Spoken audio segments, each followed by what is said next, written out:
Gentry, and my name is Mark. A World of Difference and Colors of Cambodia, and I'm an artist, and lived in Asia a lot of years, and I'm with a intelligent and good friend of mine, sharp-witted young man with a styling hairdo. His name is Marc Gleason. Hey, how's it going? Wow. Wake up, world. Wake welcome. up. Wake up to what I'm bringing you, baby. Right 2 in the afternoon, and Mark just woke up. Yes, got out of bed. Man. Got out of bed early for this kind of a session. I appreciate it. I'm local here in Springfield, Missouri. Bill Gentry's old stomping gowns, but he is now the international man of mystery. I am simply like Topo Gigio. I'm here just to provide, anecdotes and no. Topo Gigio? Popo beep. What's that? Topo Gigio. Look it up. Check it out. Get the Funkin' Wagnalls. Look that. You travel in different circles than I do. I would say most people travel different. And you are an international man of mystery, by the way, one of the most celebrated artists of our time. And I appreciate you just having me along for the ride on this. So anyway. All right, Mr. Kansas City Chief. That's it. So Bill, you brought me up. Okay, we wanted to have a second podcast today. I'm sorry to interrupt you on Cambodia. This is episode 2 in this long series. We want to do if we can up to 3,000 podcasts. Wow. Okay. So we'll be quite a bit. This will take us into 2040. Anyhow, we're on chit chat about more of the most interesting cities and or countries in the world. Siem Reap, we're going to focus on, which is where I have my art gallery and school. So I don't know. You have any questions you want to pop out with? You tasked me with the job of educating myself a little bit more about Cambodia and some of the things, and I find it fascinating. And the first thing, why do people like to go to Cambodia? I mean, what about Cambodia? I mean, I did a little bit of research, and there's temple there is Angkor Wat, I think, and maybe you could tell me a little bit about why Siem Reap. How do you say it? I'm sorry. Siem Reap. I pronounce it. What's the temple? Tell me about it. Angkor Wat. All right. Well, thank you, Mark. Angkor Wat is the center temple in what's considered the largest temple complex in the world. And these temples, there was quite an empire in Cambodia at that time. Maybe it was the Empire of Siam. I'm not so sure about all of those details going that far back, but Siem Reap is sort of the doorway, the entry city into the temple complexes. You fly into the airport, and Angkor Wat is the largest temple in the world. And then there's somewhere between 80 and 100 or more other temples that were built by emperors over the years. I think the temples started to get built around the year 800 AD, and this empire was thriving up until sometime in the 1400s. And some believe it was the largest city in the world, with over 1 million people living in Siem Reap at that time, around somewhere in the 1200, 1300. So what people don't know about is the grand past of Cambodia. And Angkor Wat is such a prominent and important symbol and temple for the Cambodian people that it's on their flag. Actually, on their flag is a sort of a silhouette of the Angkor Wat temple. Now, the Angkor Wat temple was built by King Suryavarman II, Suryavarman, and there were several Suryavarmans, and I think it was finished by what they call J7. Is it Varman or Vermin? No, it's not Vermin. No, Varman, it might be, I'm not sure how it's pronounced, but these temples were all worshiping and dedicated to the gods, mostly of the Hindu religion. Hinduism was spreading around and I think possibly colonizing back then, but they're mostly Hindu temples to the gods like Vishnu and Siva and others. And they're also Buddhism. Some of the temples, some of the emperors were more focused and following the Buddhist, what was offshoot. Buddhism is actually an offshoot of Hinduism. So Angkor Wat is quite an unbelievable place, Mark. I've been there so many times to the various temples, and there seems to be a spirituality to it. I mean, can you feel the spirituality as you go into the place? It's very awe-inspiring. These temples were somewhat swallowed up and forgotten for many, many years. They were swallowed up and covered with trees and jungle, and they're still uncovering to this day more and more temples. But it's awe-inspiring. Much of the phenomena is the detailed carvings, the size of the temples, and the way they have been encapsulated by nature, and the roots. They were made famous in a movie made by Angelina Jolie, Tomb Raider. Maybe we can talk about that later, but it is considered one of the top 2 spiritual magnets, power spots on the planet. And I believe that's why I've been attracted there. Went there just by chance, first in the late 1900s, and have continued to go back. And I'm on the verge of moving back there for what could be all of 2023. Wow. Do you think that answer your question? With more than I could imagine that you've answered it. I was going to ask you, do you think that the culture and the temples and Angkor Wat, all that, how does that influence the art in your students, or the art in, I was thinking more like, when in the Roman times, how their art is influenced by their culture and their spirituality, maybe even similar to the Egyptians and their pyramids and stuff like that. Do you think that the Angkor Wat permeates into the soul of your artists there? To where no question. I would say that probably half of the art that gets done by the kids, and we don't try to tell them what to do. I mean, sometimes in class we say, okay, we're gonna do a drawing of a Buddha, or what I'll refer to what's known as an apsara,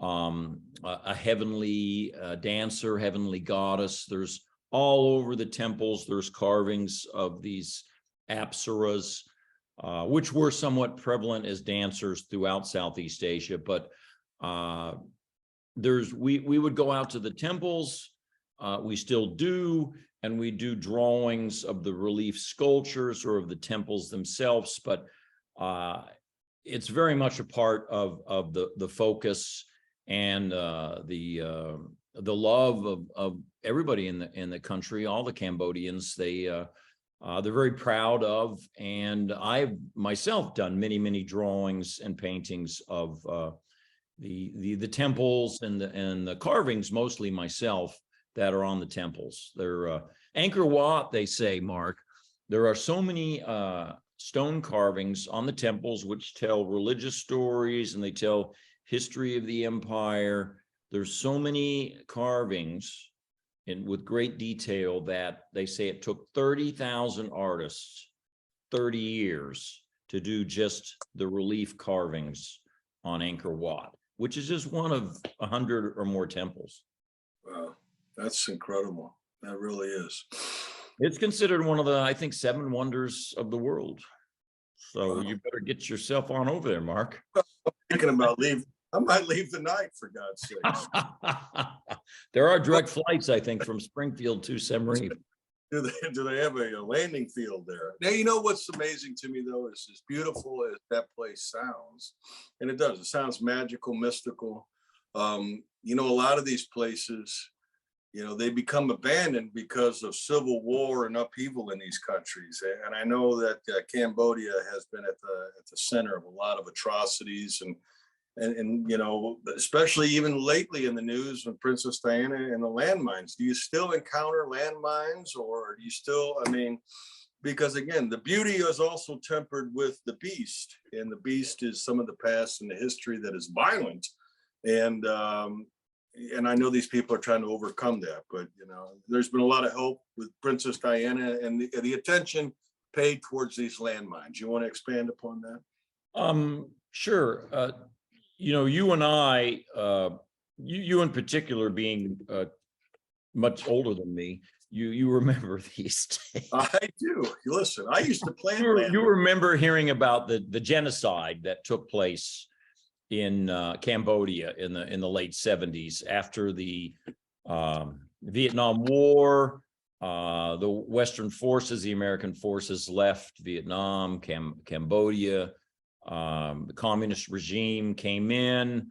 An organization, a political party, a group called the Khmer Rouge took over Cambodia for a number of years, and it was a very primitive-minded, simplistic viewpoint on communism. And it was basically everybody in this country is going to be a rice farmer or have very simple, mundane proletariat jobs. And so anybody who was of the intelligentsia or anybody who didn't agree with this philosophy was killed. And I don't know how many, but there were millions. I think something like 3 million of the population of 12 million, of like 20% of the population was killed in a self-imposed genocide. Wow. And so there was a war, of course, going on, as fighting the factions. And in the process of that, a lot of landmines, many landmines were placed, and many of them around the temples, which is where a lot of the guerrillas were hiding. I'm not talking about monkey type guerrillas. I'm talking about forces hiding in the jungles.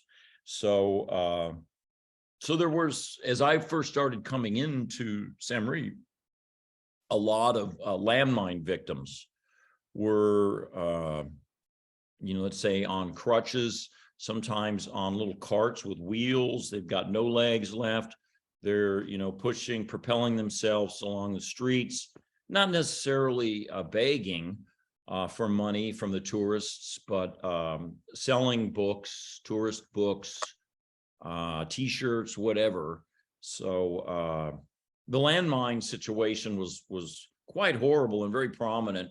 And there were a lot of people coming in and out of Siem Reap back in the 90s and early 2000s, trying to rid the country of landmines. I'm sure there's still some there now. A lot of efforts have been put into eradicating the landmines from Cambodia. So yeah, they've got it. It was really, you know, 20 years ago, it was still very much on the minds and in the hearts of the people, the tragedy that had taken place. I thought in my first podcast, I talked about how I, you know, was involved in buying our building from what I thought was, or what I was told had to be ex-Khmer Rouge person. Because if you were male and you were alive, you know, or left to live back in those days, that you had to be part of the Khmer Rouge, or you weren't alive anymore, or you escaped. But yeah, horrible past. And so the country has come out of a miserable period in its existence, and you see that, and we know of that from the news. But then we look back on what was happening there 500, you know, 600-700 years ago. It was one of the premier cultures on the entire planet. Yeah, well, a lot of your major cultures go through that, right? Yeah. Well, they do, I mean, Romans, the Egyptians, the Greeks, they all have their deal. So Cambodia is not insulated from that, but the past shapes its future in a lot of positive things. I mean, famous people are now bringing attention, like Angelina Jolie. You mentioned that she did a movie about that. It's very popular. I even heard that she has a couple children that might be from Cambodia also. So have you ever met her, by the way? You run into her there I sometimes thought I might have run into her, if not in Cambodia, in Springfield, Missouri, when she was visiting Springfield with her, ex-husband now, but her husband, because I was raised in Springfield, you're sitting in Springfield, and Brad Pitt's from Springfield, and I would imagine they would have come and visited sometimes. Maybe not, but yeah, I had the connection with I don't know if she ever goes back. The lawyer who helped us buy the building said he was also Angelina Jolie's lawyer in the process of adopting the children. And all this happened, I think, just a few years before I arrived and started my project in Cambodia. So she's a big name there. There's a lot of posters of her. There's people who claim to have been good friends. I ate at a restaurant once that said she landed with her entourage in a helicopter in this very exclusive in the parking lot of this very exclusive French restaurant. And the owner said, well, first jumps out of the helicopter are her bodyguards with machine guns. And the Frenchman who I met and ate out there once, he said, I ran out there right away and I said, you're not welcome here. We don't like people with machine guns coming into our restaurant. So she left, but she was around and famous, and adds to the whole allure and the mystique of Siem Reap, Cambodia. How far is your school physically from the temple complex? When I'm in Siem Reap and in Cambodia, I generally travel by what's called a tuk-tuk. It's a little like a motorcycle that pulls, a four-seater wagon behind it. They're very common in Southeast Asia and in India. So it's a 20-minute tuk-tuk ride to Angkor Wat itself. It's closer to some of the other less revered temples. We used to go to a temple called Prakan, and when we would go there, Mark, this is like about 10 years ago. I got 20 kids. We're going out in a group of tuk-tuks. The kids all get in free to the temples because they're Khmer, Cambodian, so they're allowed in free. And then I would have to pay, I don't know, at that time it was $20 a day or something. So we'd go to the temples, and I kid you not, we're in a temple that would be a humongous, very famous monument in America, because it was built 1,000 years ago. But there it's commonplace and not unusual. And this was back before the government was really guarding the temples. So we'd go, and we had a total free run of walking around the temples and picking whatever we wanted to draw. Now, especially that happened a lot during COVID, the government has gone in and has roped off all the most important areas. They built some boardwalks for people to walk on, and there's guards all over. Those days of being able to go out and be intimate and have your own private temple, in a way, are long gone. But we would go to a temple called Prakan, which was just slightly closer to us and completely free for us to run about. It was closer than Angkor Wat, which has always gotten the most attention and has generally huge crowds now. Well, you know what? It sounds like things are going in the right direction there, as far as your school and, a lot of the things. But I'm sure you've had some ups and downs, I mean, listen, life's a roller coaster, and you are in the back seat of the roller coaster going up and down. And so, I mean, listen, I've been the not all spoke wheel. I've been the peaches and engine cream. of the roller coaster.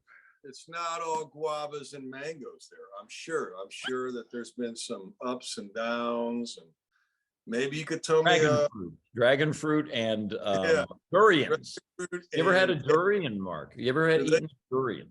do they have cashew chicken there? Because if they don't, I'm thinking you should maybe open up a Chinese chicken place. They're popular. Idea. I don't think there is a popular cashew here. chicken place. What? I don't think there's cashew chicken over there. They got their own type of cuisine.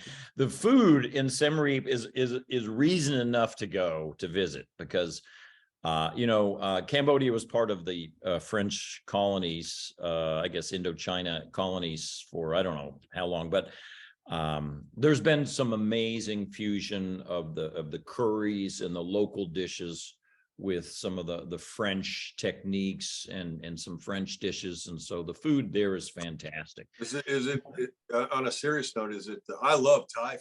Is it similar? Oh, very similar. Yeah, there's also Thai restaurants there. But when you're talking about that area of the world, Laos, in Springfield, they used to have a Thai restaurant there. I think it was the first in town. And I actually helped decorate their walls when I would be going back and forth from Thailand to Springfield. I'd always bring back some kind of a wall hanging or souvenir for that restaurant. But anyhow, the reason I bring it up is because the chef, the cook, the wife was actually from Laos. She wasn't Thai.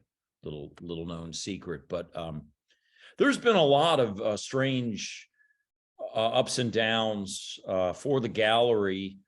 I'll mention, before I ever started the gallery, I was visiting an orphanage that we were helping in Phnom Penh, and I met with a lady who has actually had her own. There was an article written about her in Time magazine. Her charity orphanage called Sok Sabai, and Marie. She was very colorful. She's a French lady. Very intense. I mean, she's running an orphanage. She single-handedly is running an orphanage with 40 kids, street kids, by herself. But boy, you'd get her wound up, and because there were a lot of other orphanages in Phnom Penh. And so there was kind of a war, there was a fight, there was a competition for who's going to get the money. And I started hearing, and what I started calling the NGO wars. I started hearing the bad mouthing and how these various founders of, let's say in particular, the smaller NGOs, the non-government organization NGO, how they would just, they were in a fierce competition and fighting for dollars. They'll say anything about some other organization to try and make sure that theirs would maybe get the favors, financial favors from whoever they were talking to. But in essence, these Marie as a saint, the things that she did for 30 years. Wow, you might not agree with her tactics, but she changed a lot of lives and raised a lot of young ladies. But I ran into that somewhat in Siem Reap. When I had my first manager, was actually, as far as I can tell, purchased away by another more well-funded NGO project, way more well-funded.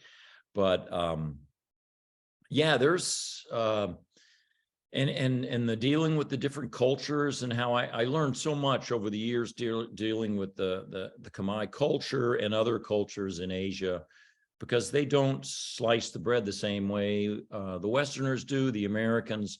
And if you want to exist and stay in a country, you have to greatly respect and work within the boundaries and the guidelines of what their culture considers to be correct. You can't come in and start dictating the American way. You'll be shown the door very quickly. But like we have John Wayne in there. what? Be like John Wayne coming in there, to take. Listen, I know, you know what? You mentioned something, NGOs, and you explained to me what that was before. Non-government organization. Yeah, and you mentioned that, you know, the ups and downs, and I'm sure you get into that, you know, maybe, you know, again, you know, you'd mentioned that some of the doors may have shut, and a lot of this, you know, the world revolves around a couple of things, Bill. Love is one of them, but we both know that the world revolves around money, right? It does. I mean, that's what, you know, and if you don't have enough money to fund the things that you want to do, you know, they dry up, you know. So I know you've got you and your organization obviously need funds and stuff like that to keep going, and they're not unlimited, but you had mentioned, do you have any plans on maybe getting the Cambodian government to maybe support your little art project there? You know, is that something that's on the list? Well, the concept of NGOs and local charities is still quite new in Cambodia, and the concept of a rich Cambodian is also a relatively new concept. So, of course, we've talked about it many times. We've been given help by local people, very much more in the way of labor and other types of assistance, you know, because time is money. But no, I haven't focused so much on fundraising myself, but it's there. And I would say as the country becomes more and more wealthy, and as our gallery becomes more and more well-known, I think that we'll get some subsidies and some support from the local government as well as the people. Well, maybe you don't really want support from the local government too, is because sometimes they get their hooks in you and then they call the shots because they're giving you the money, right? You know, something. Well, we had trouble back when we weren't an NGO with local officials coming and, you know, asking for extra money. We got fined once for something I don't even think was really a true breakage of the law. We didn't know. Our lawyers were sleeping down in Phnom Penh. The one lawyer who I had originally hired and signed up had passed away. But we got fined $10,000, which we had to pay for. I think it was a false requirement, but you know, we had to do what we had to do. So $10,000, $10,000 US. What does that? I mean, just what does that equate to? $10,000. I would say that could probably support 15 families in Cambodia. Let's say rural families that, well, I mean, so they say that a Cambodian can potentially live off of at least to be something like $1.50 a day could feed the family.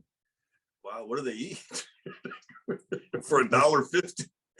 Well, you can buy a bowl of rice, Mark. A concept of a bowl of rice for like 10-15 cents. Yeah, I mean, this is, I don't know what it is now. It might be more than that now, but this is, you know, when I was, you know, hearing about such things 10-15 years ago, that's what the word was. Our biggest issue came with and I won't get into this one too deep, but there was one time an accountant from my family business went to under orders from somebody and told them that the Colors of Cambodia project was going to be shut down. You should all go out and look for new jobs. Don't listen to Bill Gentry anymore. Well, that was probably the only smart thing he said was don't listen to Bill Gentry. Yeah, thanks so much. Thank you. And so what happened? I was there on a trip, and literally my entire staff quit within a 2-week period. And I had, you know, a sales lady, a manager, and a couple of teachers. And it was like a holy, you know what moment. And because we had a lot of kids that we were affecting and teaching at the time. And we had a very good location in downtown Siem Reap. So it was a huge changing moment for us on whether this thing is going to stay alive or not. And two of my older students, Sophie and Punlur, actually stepped forward. They were both around 18, 19 at the time, and said, Bill, let's keep this thing alive. We'll run it for you. Sophie was, like I said, about 19. She had received a evening degree in accounting. She was one, they used to call her the serious one. She is still now, I think 10, 11 years later, the manager of our project. And I think it was a godsend because she is so good with the kids. She has become a phenomenal artist herself. You know, so out of almost like the Phoenix, man. a period of discontent or chaos, you know, a flower bloomed and blossomed, and the project is actually turned out to start doing much better because our previous manager, great guy, Saruan, was not really involved with the art. She was a manager, made sure that things got taken care of, bills were paid, doors are opened, closed, but he wasn't really deeply involved with the teaching and the art itself.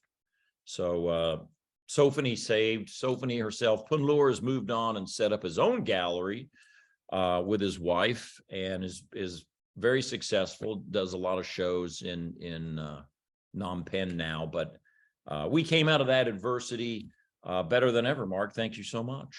Well, that's good. You know, like I say, you know, sometimes these people who try to sabotage the situation, you know, only make it, they made it better for you. You know, like you say, they like a phoenix rising from the ashes.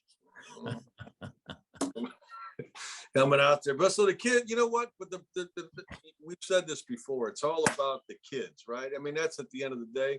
And it sounds like the kids are it's important to them. And you know, it should warm your heart to know that it was important enough for them to then, in your time or hour of need, they stepped up and now become part of it. Because that's the way it's going to be sustained, right? You know, it's like anything else. You could come in as an American or whatever and think that you're going to be the savior or whatever, but self-sustainability is going to come from the kids and the people and their culture. Sustainability is such a buzzword these days. Is it really? Take it back. Everywhere. Everything's got to be built so it's sustainable. And I would say our gallery has a long way to go before we are self-sustainable. You know, during COVID, it was just through a few private pockets that we stayed alive.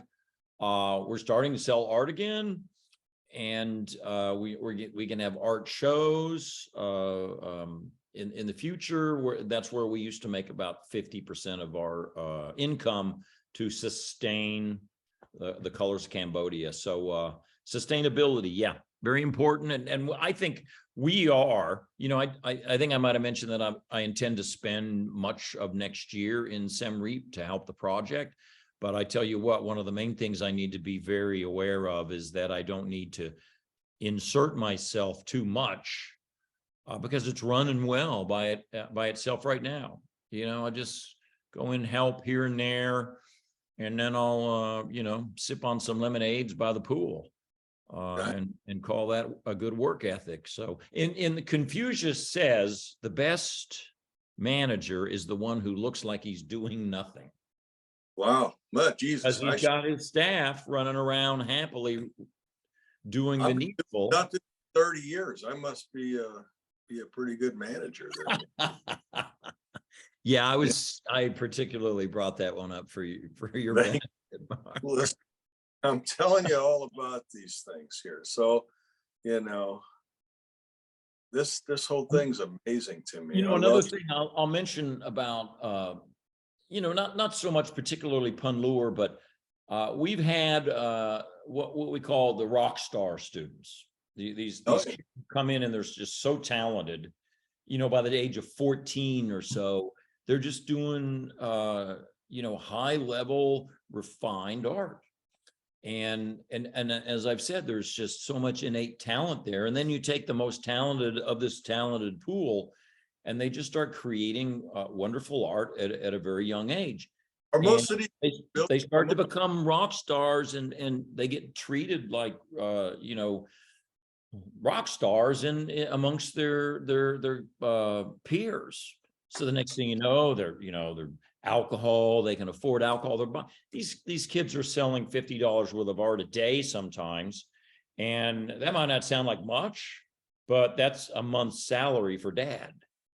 And so the next thing you know, he's got a nice motorcycle, he's got girlfriends, he's got, you know, booze. Here they are, they're at that, you know, tender age of 16, and they've got all kinds of things that are trying to lure them away and into, let's say, more the dark side, because also Siem Reap became such a boom town. It became a Wild West town. So there were a lot of dark sides in the alleys of Siem Reap, but my job in some cases, I'm going to let you talk here again before too long. My job in some cases, the cop is going, yeah, good old cop.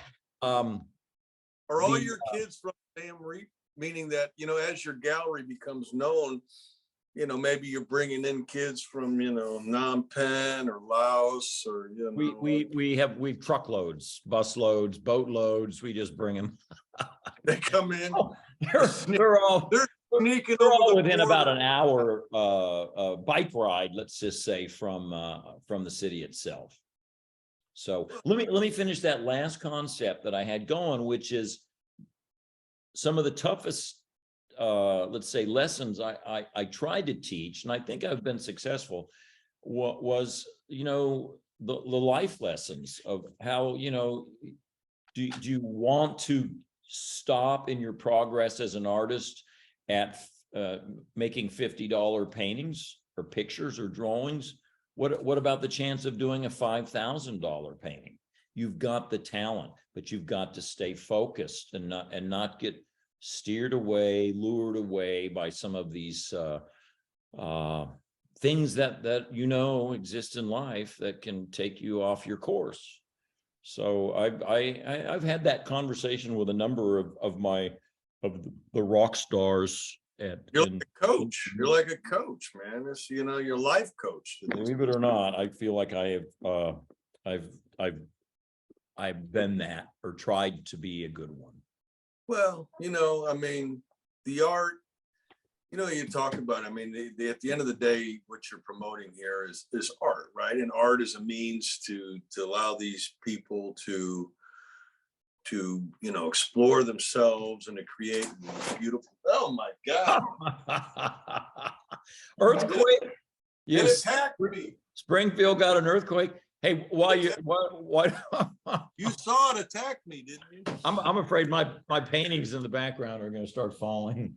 There was a huge storm. I've lived in LA about 15 years off and on over the years, and this is the second biggest storm this morning I've ever seen. You know, they said that on the you heard that on the news? What's weird is this, Californians have been complaining for years, and not to bash Californians, but my God, the place has been burned up, and then the drought. I mean, if you look at Lake Mead, right, whatever, I mean, the lake is down, it's like 60 foot. So even though these rains are terrible, they got to be a godsend for California. Yeah, for sure. I'm sure it's going inland and going to cover the mountains for snowpack and help with those reservoirs that are empty. Hey, why don't we take a break right now? I'm gonna take a bio break, and we'll continue on. So should I have you met anybody or a lot of interesting people on your journey with this art program? Let me get my hair right here. Okay. There you go. Well, one of the people who saved this project years back is a lady named Honey Core, who came and visited the Siem Reap, and on the sign at the top of the building, I had the same slogan that's right behind you: "Art will save the world." Yeah. And she saw that, and she says, "I need to meet the guy or the person who started this. That's a great slogan." Well, she tracked me down. She lived in Malaysia, KL. She came down to Singapore. We met. in a way, the rest is history. There was a period when I was so busy with the family business, and I was traveling into Europe a lot and America, and I wasn't in Asia much. Honey helped keep this project alive. And one thing that she's also brought, she's like head of our art curriculum. She's a professional teacher, and she also does has studied and has degrees in healing, about how art can heal with people with disorders. So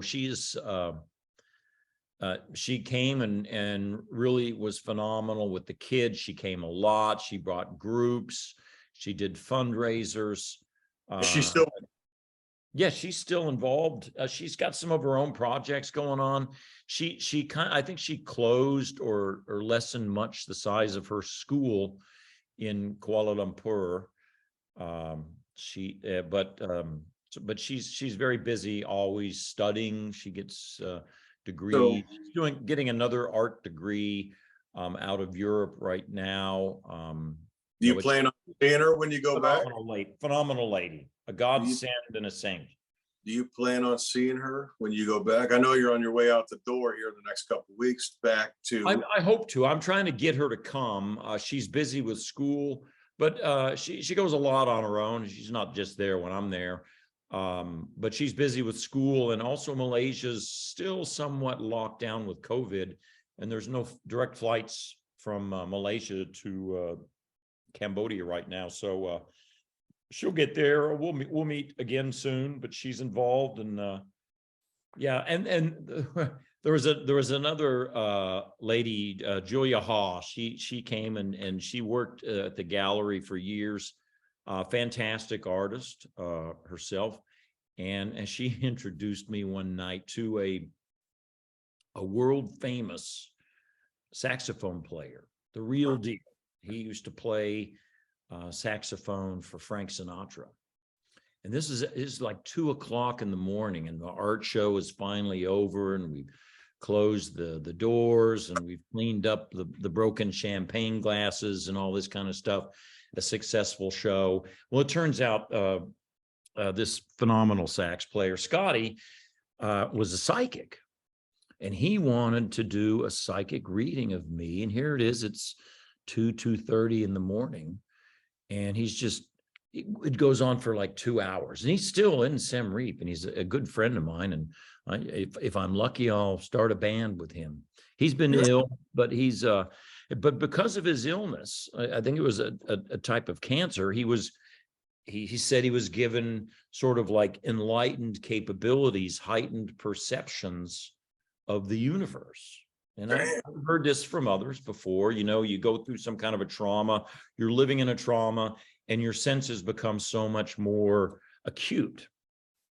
So Scotty got me over into this club. Some clubs in Siem Reap stay open late. And he did this long psychic reading of me. But I think this is just beyond interesting. We're about 5 minutes into this, him sort of, touching my head and feeling. Is he a big man or a small man? No, he's a small man, about your size, Mark. No, he's an average dude. He's giant touching you, or he's something. British, so whenever he speaks, you stop and listen, because it just sounds more important when a British person speaks, Sure. rather than somebody from Southern Missouri. Yeah, rather from where's that guy from? I'm not even going to listen to that accent. No, but Scotty's and he's one of the smartest men I've ever met. Now, not to say what I'm about to tell you is anywhere near true, but and maybe he does this for everybody he meets. Yeah, it's a party trick, Bill, for Christ's sake. There's a lot of people out there with a lot of party tricks, and I've fallen for a lot of them over the years. But anyhow, we're about 5 minutes into this, my psychic reading, and he drops to his knees, and he just lowers his head, and he starts weeping. And he raises his hands, and he says, I am so honored to meet you. You are the strongest man in the world. You're the strongest man. I feel this. You're the strongest man I've ever met. Or Like maybe Charles Atlas, for God's sakes, man. Yeah. Well, the point of it was, the only way I can partially even minutely rationalize this as having any credibility is I've learned to be a kind and gentle and sweet guy to deal in so many different parts of the world. And I thought of the tarot card. I don't know if you've have you researched in-depthly tarot cards? My favorite is the Fool for some reason. I don't know why. Strongest card in the deck. Anyhow, the Strength card is not, a Schwarzenegger type with gigantic muscles everywhere. The Strength card is a gentle woman in a long flowing gown, holding open the mouth, or holding the jaws of a lion. And the concept is sweetness and kindness and gentleness is always the strongest and most powerful technique for power. There's a great lesson to be learned there. And these cards were invented, they say, like in the 12th century. So I wonder there's a lot of wisdom way back then. Listen, man, if you were sitting next to Gandhi, I wonder who would be the strongest person. If you're still the strongest person in the world, that's unbelievable. Gandhi. No, like I said, maybe he said you're the strongest person I've met in the last 10 minutes. That might make more sense. You should have said, man, get up off your knees, man, for Christ's sakes. But anyhow, we've gone on. He's gotten through his illness and into another one and out of it, but he is last time I saw him, we jammed. He's a great musician. Just a great. Did he buy any artwork? No, but he's always come to all the shows and he tells everybody about the gallery, and he's a big supporter. He's always come and played when we've had events. He's not affluent, doesn't have a lot of extra money to buy a $5,000 Bill Gentry painting, but maybe some. It sounds like old Sinatra screwed the old boy there. That's what I'm thinking. I'm not going to comment on that. I mean, we're starting to dance and touch the mafia now, and I don't want to get involved with the mafia. You can edit this out too. I didn't ever say anything. Probably. Okay. So, well, listen, you keep going back. You've obviously got some kind of magnetic draw to the place. But what's it like coming back to the States after you settle in there for a while? I mean, to me, the more I listen, let me shut up. Why I keep going? You shut up for a second and let me talk. Why do I keep going back? Let me address that. Okay. And because I've thought that myself, what am I getting out of this 20 some years going there? I don't make any money doing it. But it's that giving back rather than giving money concept, Mark, and the warm, just magical feelings that I've gotten still when I go and I'm with the kids and I'm seeing them loving what they're doing. I'm helping them expand the possibilities for their future. But when you explain a concept to a young person and you see that light and that warmth fill their body and their soul, it just, it's what keeps me going back. It's wonderful. It's hard to explain. You don't put a dollar sign on it.